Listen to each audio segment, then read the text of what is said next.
I want to start off this episode by issuing an apology to China. I'm sorry we referred to your forced labor camps, your inhumane treatment of the Muslim Uyghur population. I should have never discussed your just terrible human rights record. Again, I am sorry. Xingpeng, I apologize. I kneel before you, humbly taking your hand, upon which I kiss to show my contrition. Never again will I say anything that in any way blemishes the pristine leadership of the Chinese Communist Party. Now, I don't speak Chinese like John Cena, so please take my pathetic, disgusting, and downright embarrassing apology as a sign of my unwavering allegiance to the CCP. Jim, do you think China will forgive us? I don't think that's enough. First of all, it wasn't in Mandarin, and it wasn't at least 3 minutes long, and you maybe should have been on your knees. Yeah, well, I thought maybe just showing me from like the shoulders up, they would think that I'm on my knees. But if you don't know what there you go. You did have your head bowed in submission, and your tone was very, very submissive as well. So it might fly. We'll see. If you don't know what we're talking about and you haven't seen John Cena's embarrassing apology tape, we will get into that in a first bit. But I have to mention that we're going to be talking about that. We're going to talk about China and Hollywood and a couple of other different topics on episode 296 of the In the Tank podcast. As always, I'm your host, Donald Kendal. Joining me today, I've got Jim Lakely, VP of the Heartland Institute. How are you, good sir? I'm doing great. This podcast is so much fun. Yesterday's conspiracy theory is today's conventional wisdom, speaking of China and the COVID virus. So, news moves pretty fast around here, so you better pay attention. That's right. We also have Nate Myers, development coordinator here at the Heartland Institute. How are you, good sir? Pretty good. Drinking out a solo cup. Nice. Fantastic. Chris Talgo, senior editor. How are you, good sir? Doing good. Thanks for having me on again. Appreciate it. Of course. So the topic that I want to start off with was the John Cena apology tape. So Andy, get that ready. But to set up the context before we play the video, John Cena is co-starring in the upcoming Fast and the Furious movie, which I think is the 9th in that just terrible franchise. So he's been doing the media junket, trying to promote the film. The movie's coming out in America, I think, in June, but it's coming out earlier in certain Asian markets. So during a recent press event in Taiwan, John Cena referred to Taiwan as, wait for it, a country. Oh my gosh, I know. Just listen, though. This horrendous message pissed off China. Now, I'm not entirely familiar with the history of China or Taiwan or anything like that, but I know that Taiwan thinks of itself as its own country, whereas China claims the territory to be its own. So suggesting that this is not so is a no-no in China. Well, it's a huge no-no because Taiwan is the former Chinese government before it became communist. So like when the nationalists lost the Chinese Civil War and the communists took over, the remnants of the national army and leadership fled to Taiwan and declared themselves an independent state. So like the very existence of Taiwan as a country is a massive insult to the CCP because it's a constant living reminder of what they tried to erase from Chinese history. Yeah. There's some pretty interesting history. I was looking at it a little bit. I just didn't feel like I retained enough of it to convey it here with any authority. So I'll leave it to you, Nate, for the future too. Thank you. So this sparked outrage in China. So instead of the studio issuing some press release or some blanket statement appeasing the Chinese overlords, they did something that had more of a personal appeal, a little personal touch to it. They trotted out John Cena to issue a personal apology for this unforgivable gaffe.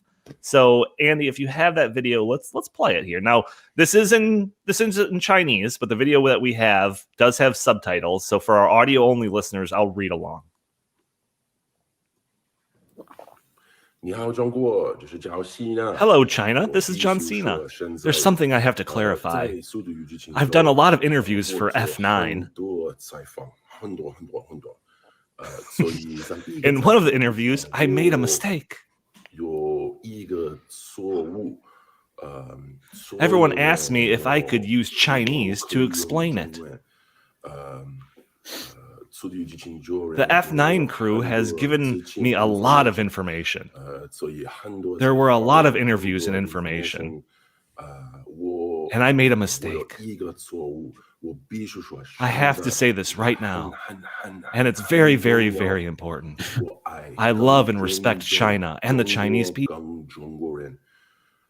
I'm very, very sorry about my mistake. I'm sorry. I'm sorry. I sincerely apologize. You must understand that. I really love and respect China and the China people. I'm sorry. Bye. Notice how he doesn't even explain what he's apologizing for, because again, just like the idea of referring to Taiwan as a country is such a no-no that he just has to apologize profusely and not even mention what he's apologizing for. How dare you? That's great. Yeah, you know what's first of all, that's pretty impressive. John Cena, former WWE wrestler, can speak fluent Mandarin, and I learned from looking this up that WWE is actually pretty popular in China. He learned Saudi Arabia too. Yeah, he learned Mandarin. Maybe he speaks Arabic too. Who knows? But he learned Mandarin so that he could promote better, the WWE in China. No wonder his net worth, I think, is either $80 or $60 million. It was worth those language lessons, I guess.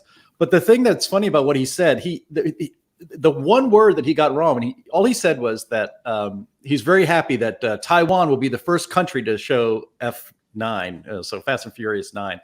Country. He said country. If he just said place, he might have been able to get away with it, but probably not. Because have you ever noticed, like watching international sporting competitions, like the Olympics, for instance?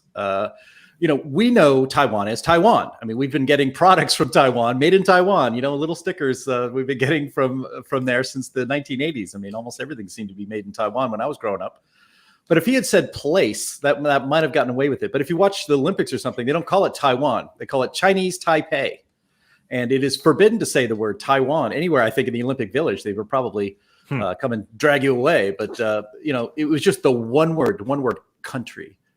And maybe even saying Taiwan is what got him in trouble, too. And it's actually really, I can understand why he was so apologetic and, basically licking the boots of the Communist Chinese Party, because these movies make big money in China. In fact, looking it up, our friends at Breitbart noted that the eighth installment of the Fast and the Furious franchise, a third of its box office came from China. Right. Only about 18% came from the United States. So it's actually much more important for them to appease their Chinese audience than it is the United States audience, at least for the Fast and Furious franchise. So that one slip of the tongue had the potential, and probably still does, to cost the studio literally hundreds of millions of dollars. And so I guess when not billions, if you just took out the Chinese market, it would be about $300 or $400 million. It could even be more. So when the studio tells you to pull out your Mandarin and make an apology because you just cost us $300 million, you tend to pay attention. Yeah, another thing about that video is that it wasn't posted on YouTube. The version that we showed and the version that's in our show notes is on YouTube, but it was originally only broadcasted on like WeChat or something like that, which is like a specific streaming service in China. Like it was only meant for Chinese audiences to see, not for us lowly serfs.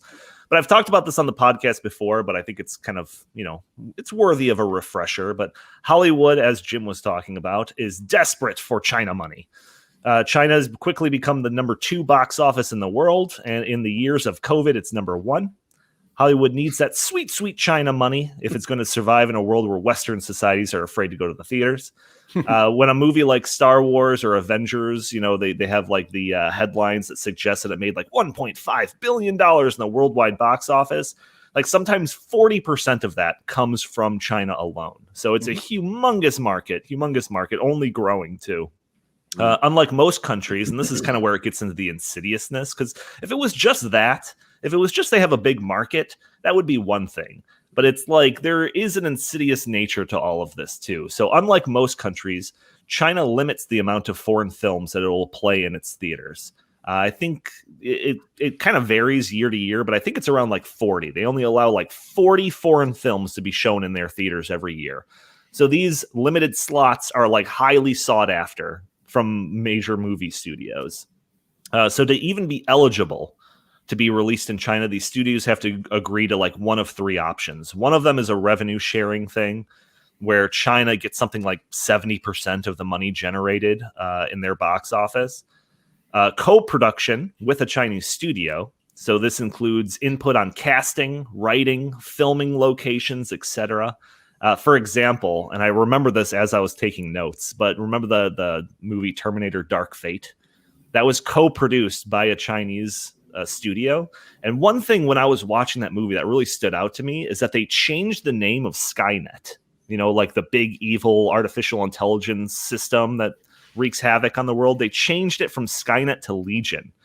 And because of research that I've done in the past, I am aware that Skynet is actually the name of China's surveillance state. I kid you not. So Terminator changed something as cornerstone to their franchise as the word Skynet to Legion just to appease China. I'm not 100% sure on that, but I would be willing to bet money on it. Man, I would have respected them so much if they had just said screw it and kept going with Skynet. That would have been crazy to see how Chinese audiences react to that. Like, that sounds familiar to me. It's like, were they unaware of it when they named it Skynet? Like, well, yeah, I was like, that has to be like one of the biggest cases of irony I've ever heard of. Like, or the studios just have to pay a flat fee. So they have to jump through all of these hoops. The movies, even when they're approved, they have to go in front of like a Chinese censorship board. And the Chinese censorship board can nix a movie if it's got certain elements in it that doesn't jive with Chinese culture. So one example of this is they don't like magic, generally speaking. So like the Harry Potter movies will never air in China because it's got too much mysticism.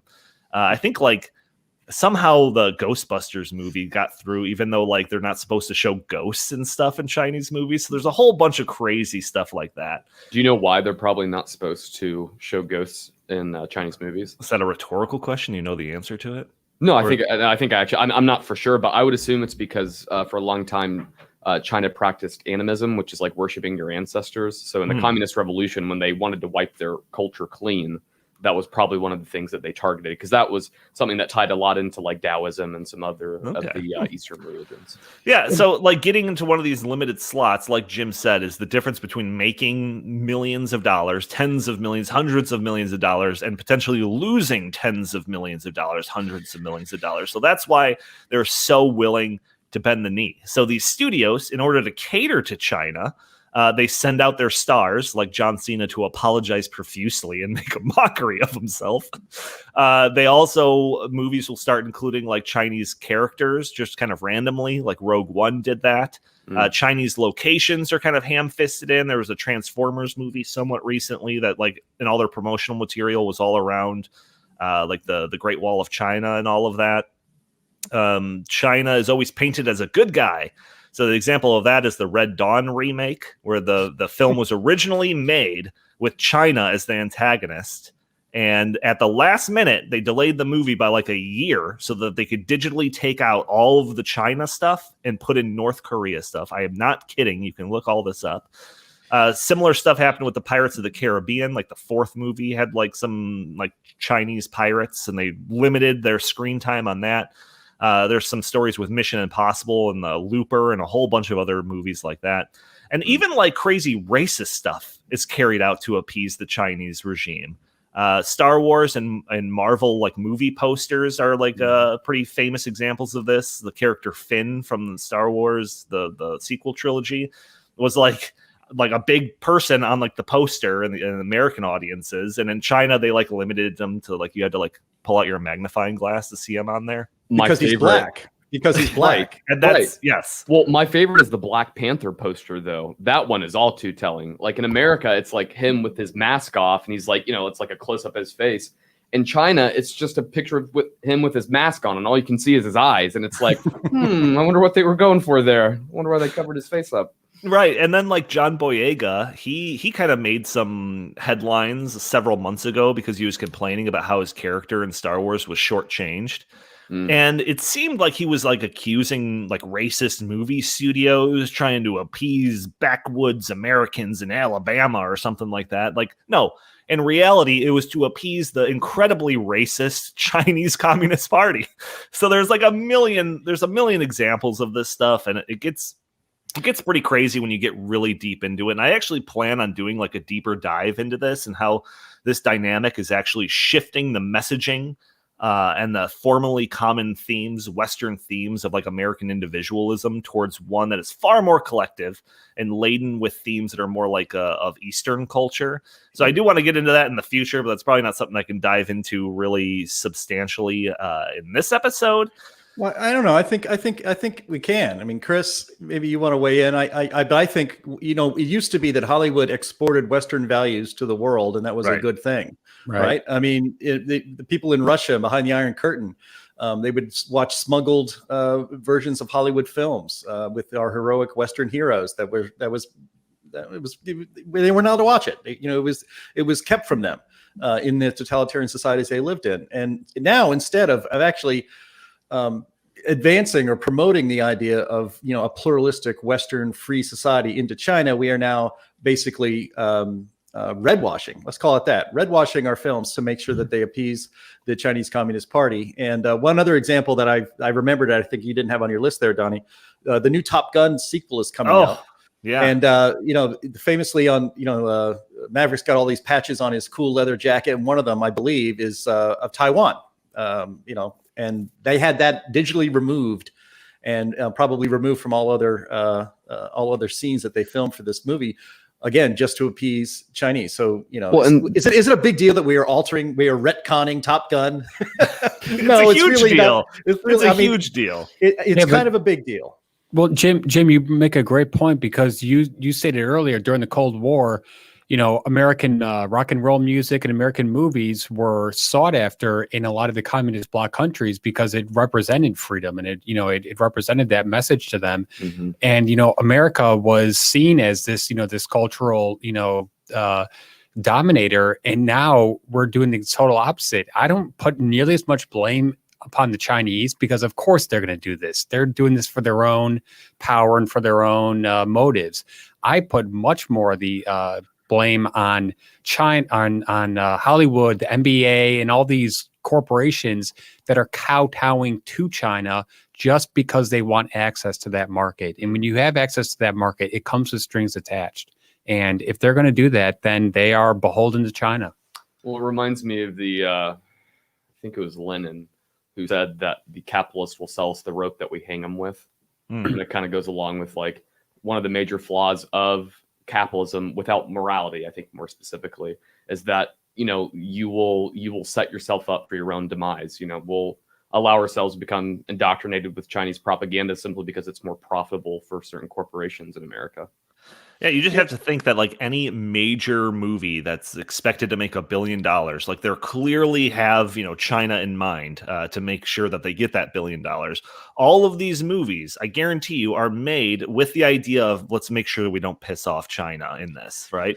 So you just any movie that's being promoted, on TV or something like that, in the new Marvel movie, the new Star Wars movie, that it is built with their mind frame in mind. Like that's kind of like the most twisted part of all of this. It's not just like, we're going to ship this movie over there when it's done to make some extra bucks. Like we're making it for them. We're not making it for you. We're making it for them. American audiences should make their voice heard and boycott. Yeah. Well, I'll tell you this. I'm going to boycott the Fast and Furious 9 film, but then again, I've boycotted every single one of the Fast and Furious films. It just never interested me. But I know, I'm on the record. I'm going to boycott it. So put me down as a boycotter on that one. Yeah, I'm boycotting it because I'm not interested. They're boring. And it got boring after the second one. But in some of these cases, there are actually like direct messages that have been leaked. Certain studios, where I think like Looper was an example of this, where like the CCP or the censorship board like directly told the studio making Looper that they had to include a certain line that like promoted China as being like, some futuristic great, city in the future, because that movie has to do with time travel. So there's like direct messages like that. Like you have to take out this. You have to do this. There was they also made Marvel take out the Tibetan monk character out of Doctor Strange. They made her kidding. They made her like a Celtic druid, which No makes kidding. zero sense. And is not what is in the comics. In the comics, it was a Tibetan monk, but they made him get rid of it. Yeah. So, but beyond like the direct messages from these people, like there's that chilling effect, that like we're just going to take this into account, like before we even write the script, before we even censorship. Exactly. Yeah. Absolutely. Right. So, this is an issue that is only going to get worse, especially if, the US market in terms of theaters and the box office doesn't recover. Like China is going to be the number one dog in the game. Well, so they've got 1.3 billion people, and their middle class is growing by leaps and bounds. So I think, unfortunately, Hollywood and a lot of these multinational corporations believe that China's the future. So therefore, they are going to make products that are, in line with China's values or lack thereof. China's not the future. China is the present. This is happening now, and it's not going to stop happening now. And this tells me a few things. First of all, the old studio system back in the 40s and 50s into the early 60s would never have put up with this. They never would have catered their films for basically the commies, right? Especially in the 40s and 50s. No way. And it would have offended their artistic expression. Like exactly, like, you are violating my right to express myself, and they would have taken like a philosophical disagreement with it. Yeah, I mean, I can't imagine Steven Spielberg putting Raiders of the Lost Ark together in 1980, 1981, deciding to change basic elements of the story that he had in mind because he was worried that China, or I don't know, any country in the world, or Germany would be offended. Or Germany even. Gosh, he didn't seem to care about the German audience being offended by all that. Plenty of Germans dying on screen. Yeah. Hell yeah. So it's an artistic thing. So even through the 80s and the movies I grew up with, you could not even imagine a Hollywood studio altering the story for something other than real creative reasons, because they wanted to cater to the American audience. As I said earlier, exporting American films around the world was, it was a reflection of our values, and it was a good thing, and people embraced it around the world. But what I see now, what this is all actually telling us, it seems kind of trivial. This is just a movie. This is just a former wrestler turned actor apologizing in Mandarin in a hostage video situation. And so this all seems very silly, but actually what it tells us is where America stands in the world today and what our stance as a country is. We are, especially with the election of Biden, basically the Obama administration on redo, it's America apologizing for itself and not being confident in its own culture and in its own status in the world and its own history. And so we are ceding all of that to China, which is a very proud country, and in fact is very aggressive in imposing its values on the world. And I don't think this is a good development for freedom. I think it's really an embarrassment for America. And I think if American moviegoers start to boycott these movies and products that are catered specifically for China first, and for you, maybe you like it, maybe you don't, but they don't care about you. If Americans start voting with their wallets, maybe things will get back to where they should be, which is the United States and its culture and Western culture, not being appeased or apologized for, but presented fairly and proudly. Jim, it's so funny that you bring that up.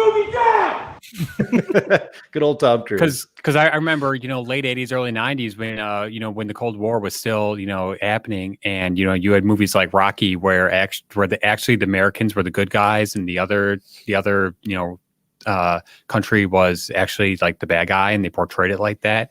And it seems to me like a lot of the Hollywood movies back in those days were, much more patriotic. It was much more about like celebrating America. And, it seems like in the last 10 years or so that a lot of the movies coming out of Hollywood are actually, discouraging, America and putting this narrative out that obviously, we're this terrible racist country. And I found it so funny that John Cena made a point to say how much he respects China and the Communist Party. However, we all know that China is a is a repressive country, and it has slave labor, and it's terrible. So I would love to see him actually articulate that. Yeah, there was actually like another group of people in China that were like voicing their displeasure with John Cena's original comment, saying like, "We reject your apology until you come out in Mandarin and say that Taiwan is not a country. We're not watching Fast 9." So we'll see if they do that. This is why it never pays to apologize. Almost never Right. pays to apologize unless you're actually genuinely sorry, or if you think that the person that you've offended has a good point. I don't think China has a good point denying the existence of an entire country, but that's just me. And John Cena shouldn't have said it. And one more little irony is that I know Andy, our producer, he hates the Marvel Cinematic Universe and wants everyone to boycott it, basically just because he thinks they all stink and shouldn't be viewed anyway. But they're one of the new products in what is this, phase 4 of the Marvel Cinematic Universe? Shang-Chi and the Shang-Chi and the Ten Rings, Something like that. something like that. Yeah, it is being panned. You would think that the Chinese market would like that, right? It's a Chinese superhero character, and the Chinese people hate it. It's getting thumbs down everywhere. Really? It's going to be a huge flop in China. So, Good.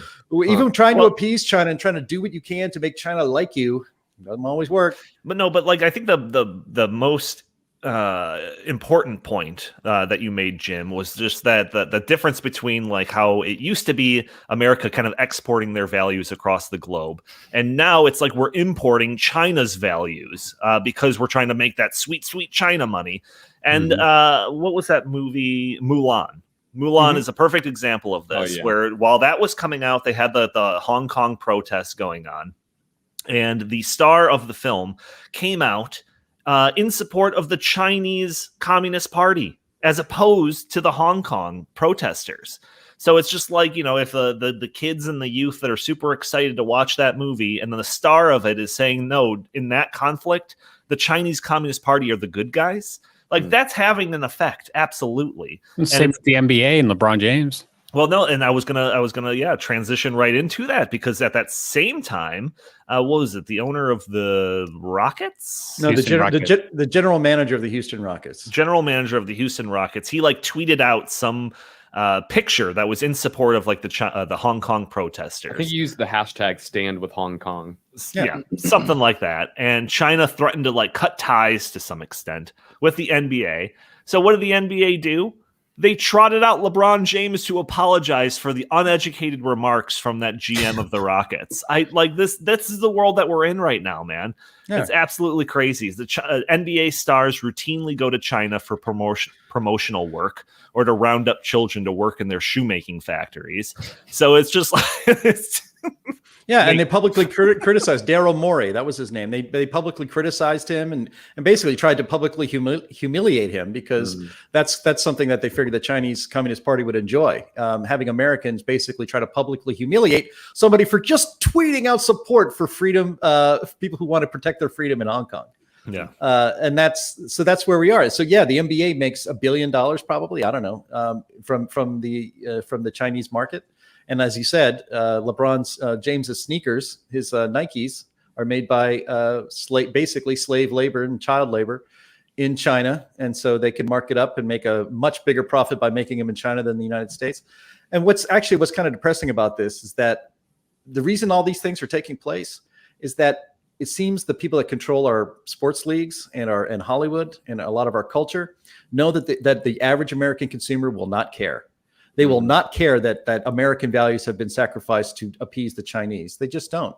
I would hope that maybe the market proves them wrong, but so far, the appeasing of China pays off double, because nobody in America seems to care, and it seems to keep the Chinese money rolling in. I think that's also just part of the inevitable process of, for 20 years or so, we've been teaching kids, and we've been, telling like America that you're bad, and that has been culminating for all these years. And I think that a lot of people they actually believe that now, and then they look at China and go, oh well, China's they're not so bad, they're not repressive, but yes they are.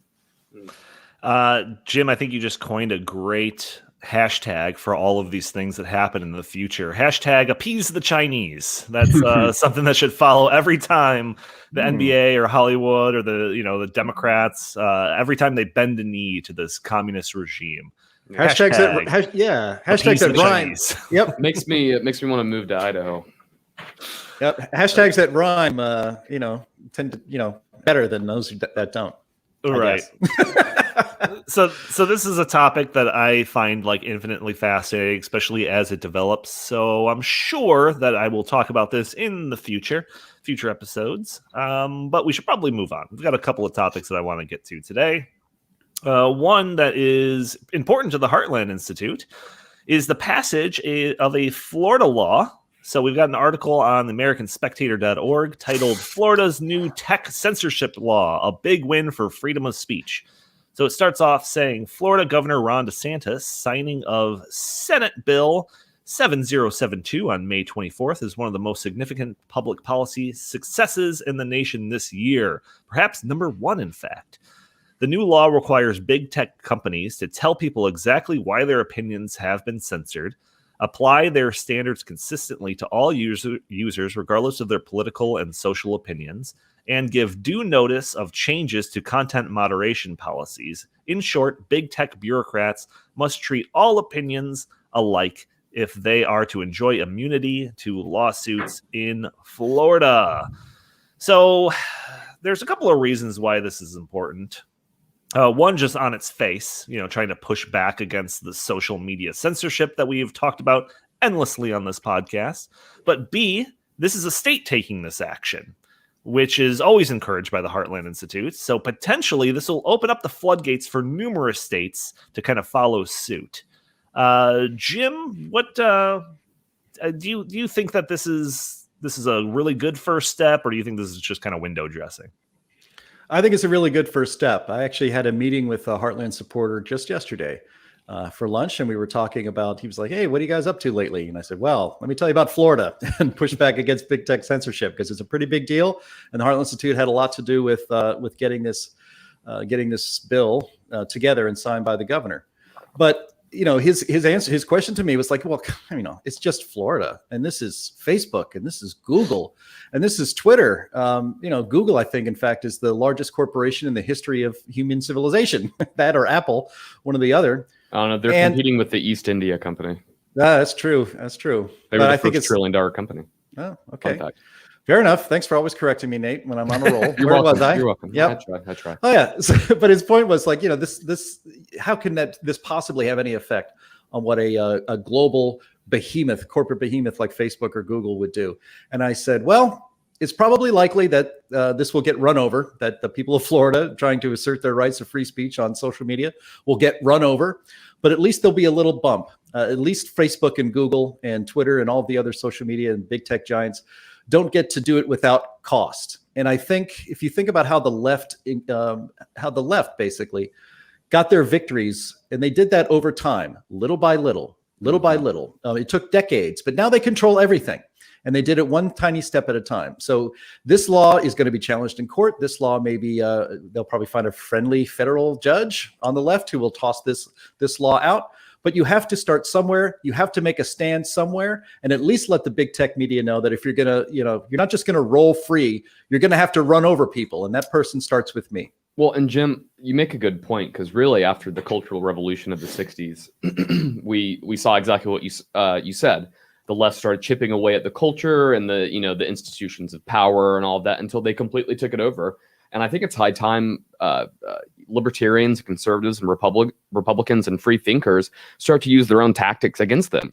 Why don't we start doing the same thing, like with this big tech bill? Slowly start chipping away at the establishment, start chipping away at their institutions until we culminate into something, like a really fruitful movement. Yeah, I'm very curious to see what happens. The thing that's kind of getting the headlines is the portion of the bill that talks specifically about politicians. It says big tech is prohibited from deplatforming Floridian political candidates. The Florida Election Commission will impose fines of $250,000 per day on any social media company that deplatforms any candidate for statewide office, and $25,000 per day for deplatforming candidates for non-statewide offices.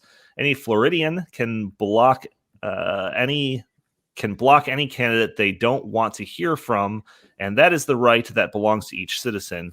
It's not for big tech companies to decide. So this kind of like resonated with me and probably the Nates of the world and the Andys of the world, because their favorite candidate in the 2020 primaries for the Democrats was Tulsi Gabbard. She was targeted by Google. So she made like a big play during one of the debates and dunked on Kamala Harris. And she was like trending on Twitter, and everyone was like, who's this Tulsi Gabbard lady? And so they wanted to promote the campaign, the Tulsi Gabbard campaign, wanted to make hay out of this. So they did like this whole big dunk of the century. They did this whole like ad campaign trying to promote her campaign, and Google canceled their account. They froze it. And they didn't really give a reason why. I think they cited like technical difficulties or something like that. And they reinstalled it like 2 days later, but the damage was done by then.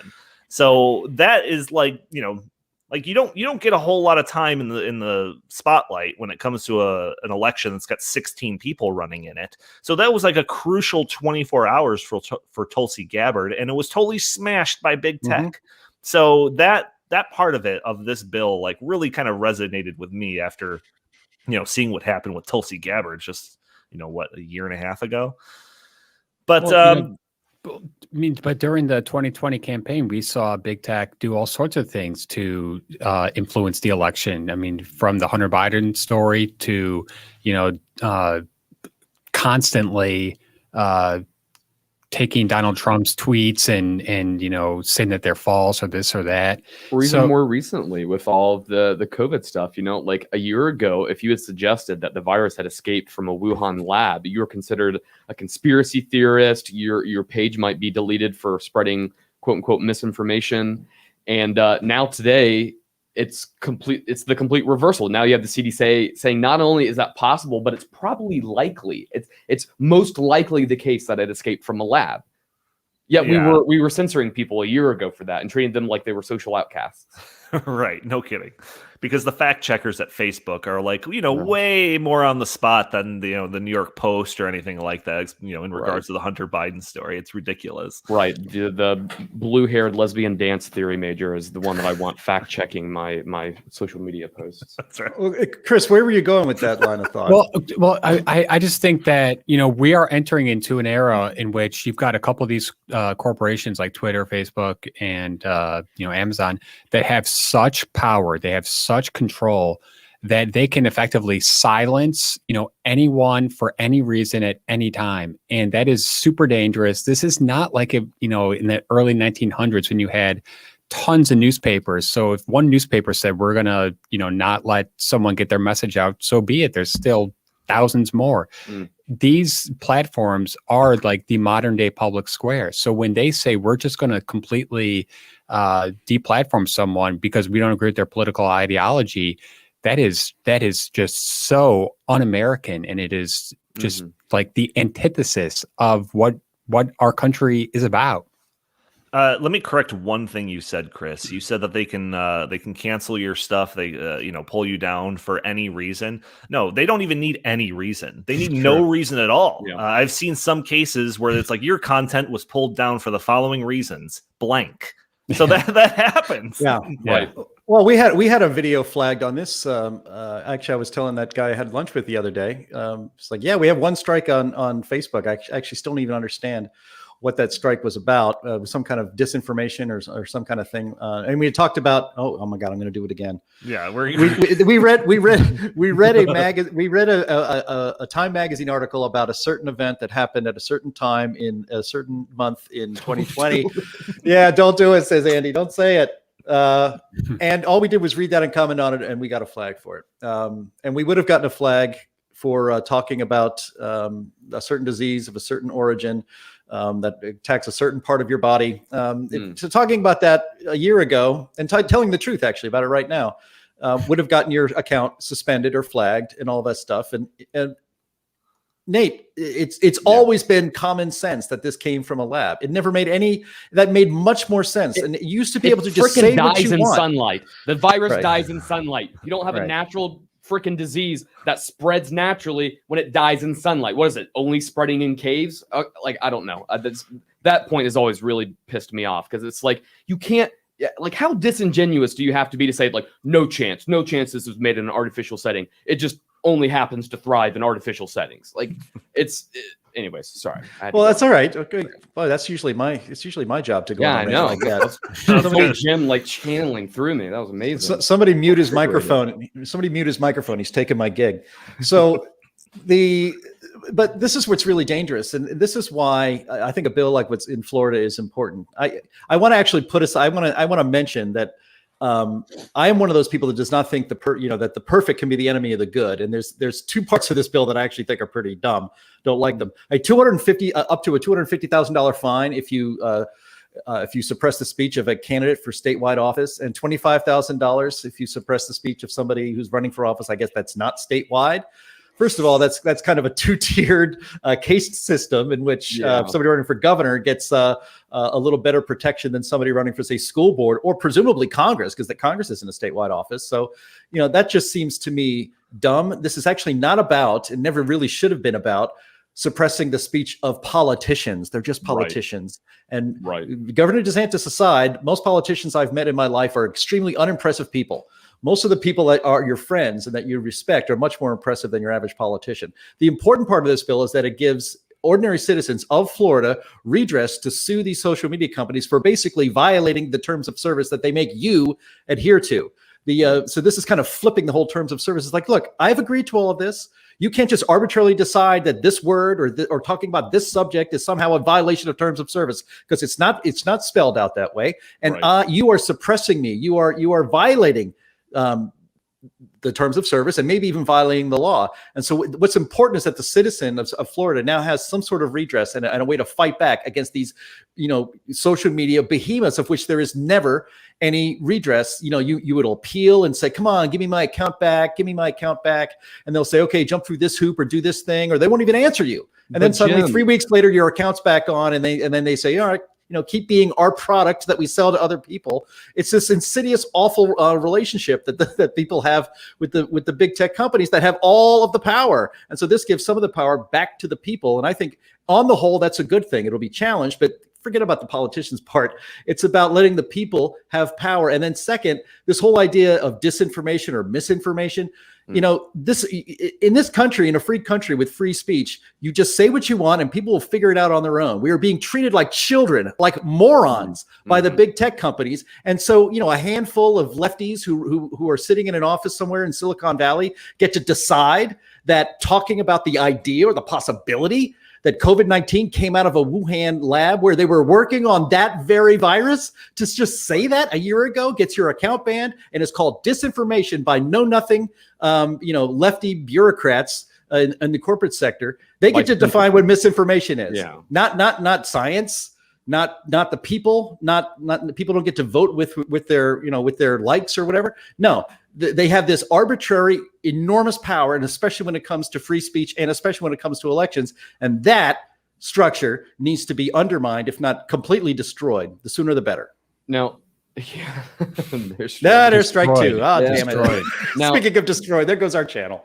Jim, I think it's only fair to bring up, because, a lot of our audience is going to be pretty libertarian. So there is a camp amongst more purist libertarians that I do not fall under, but they would push back and say that these type of bills violate the First Amendment rights of these companies. What would be your response to that? My response would be something along the lines of, and I'm guessing Chris Talgo is going to agree, because we agree on lots of things, even though we have on opposite sides of the office. We agree on a lot of stuff, and I want to hear your thoughts on this. But I come down where Clarence Thomas basically came down. This has been talked about. And, even our friends over at reason.com don't necessarily all agree on this either. They're probably the most pure, popular libertarian outfit out there.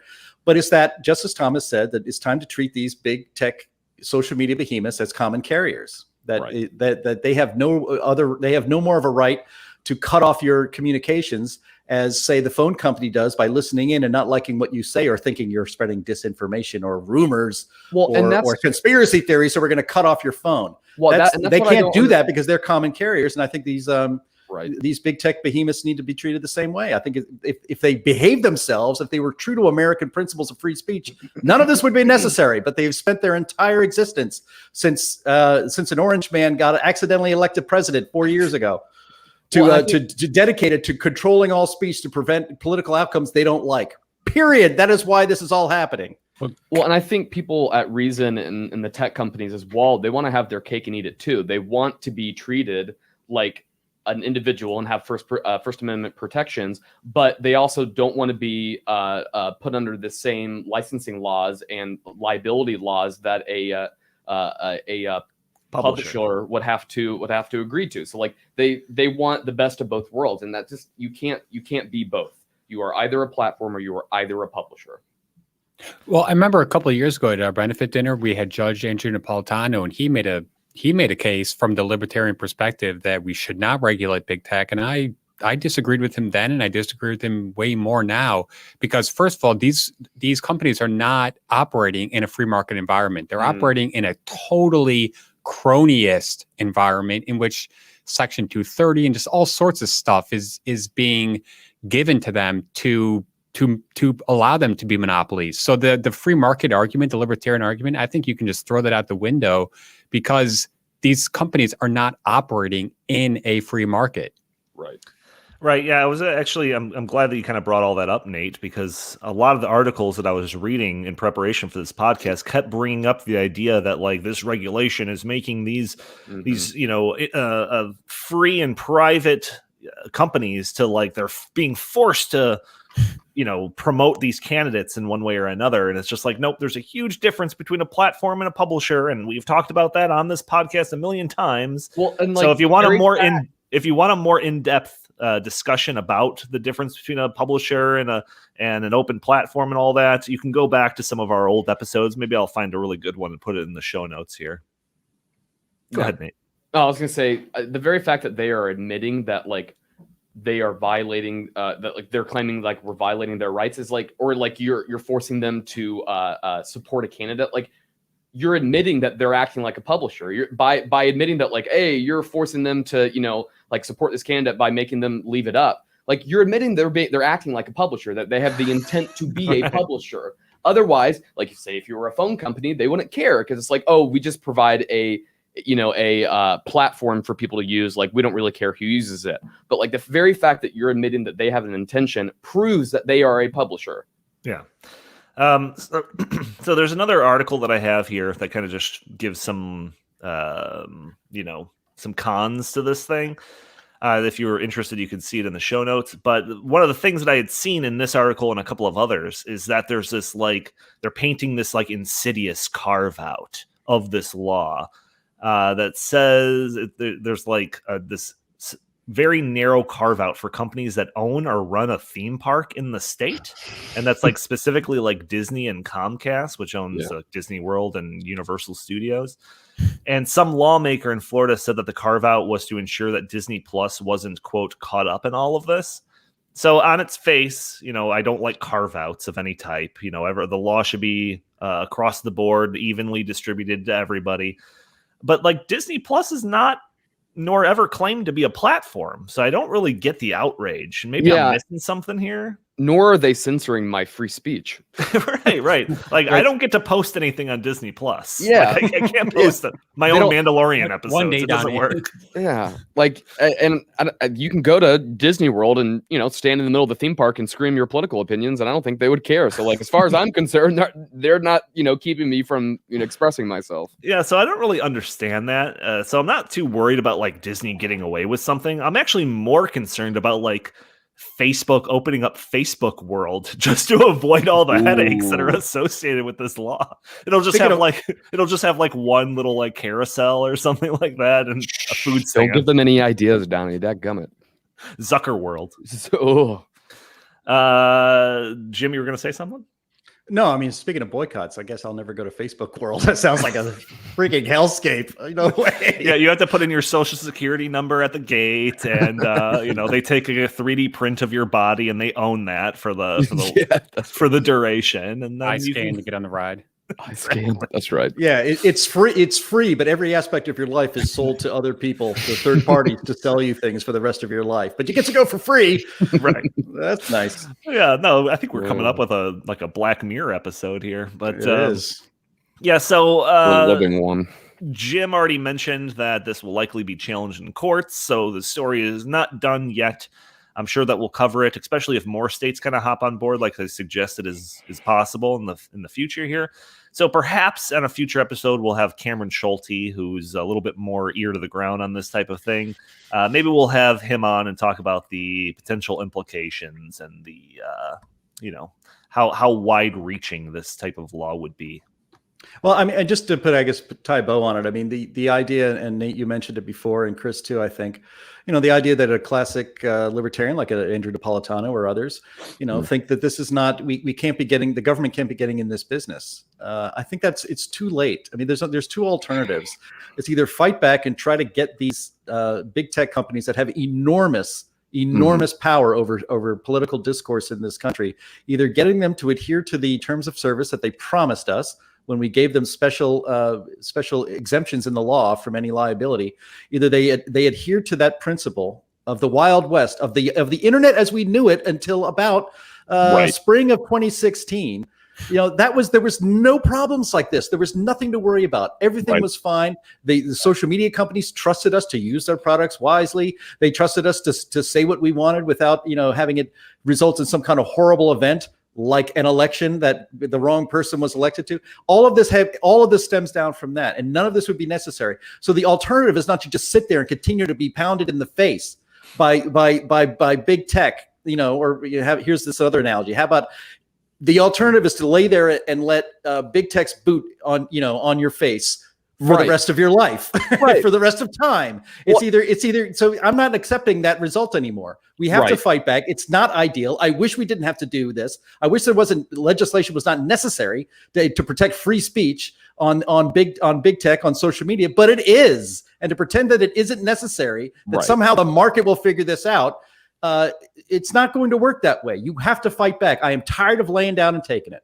I agree. And again, that goes back to my, really just like me calling out like more purist libertarians asking, what are you doing? What the hell are you doing about this? Because all I hear is these Socratic dismissive arguments from you guys where it's like, oh, it's a private company. They can do whatever they want. It's like, oh, great. Well, I'm glad tyranny is coming from the private sector instead of the public sphere. Like, guess that makes it so much better. It's so much better. Yeah. I love the argument. Go build your own platform. Then Parler builds their own platform and then they get completely destroyed. Then they're like, well, go build your own Amazon Web Server. Go build your own satellites. Go build your own high fiber optic. It's like, dude, we can't do that. So I would actually have more faith in the markets solving all of this stuff if the government wasn't so intertwined in all of this in the first place. Right. If there wasn't all of these Section 230 carve-outs and the regulations and all protections and immunity stuff like that, I'm sure that there would be more likelihood of a free market solution to all of this.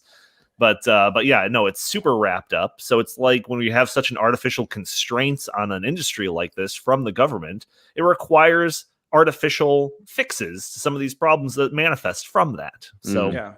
I mean, when the market tries to fix it, when people try to choose Parler over Twitter, and then big tech in a cabal smashes Parler to pieces and destroys it, if that's not proof that the market can't work in this situation, I don't know what you need. I mean, it were those same exact actions that led us to create antitrust laws. Like the same thing happened in the early 1900s with the railroad companies and the oil companies and everything else. And we addressed it in the same manner. And there's not a shredded difference in today's time. It's absolutely the same thing. I would actually argue it's worse because now we're talking about the dissemination of information versus the dissemination of like oil or. There's more writing on it, honestly. There's a hell of a lot more writing on it. Yeah. Yep. Again, this is another topic that we talk about all the time on In the Tank, and surely we will cover it more in the future. We've got a little bit over 5 minutes. I've got 2 topics here, so I'm going to go to Nate. I'm going to let you choose which one you want to talk about. Do you want to talk about Governor Wolf's emergency powers, or do you want to talk about Oregon wanting to join Idaho? See, I'm going to be partial to the latter because any kind of secessionist movement is fascinating to me. So we should talk about Idaho. Yeah, let's do it. So I've got this article here again in the show notes. More Oregon counties vote to consider joining Idaho, part of rural efforts to gain political refuge from blue states.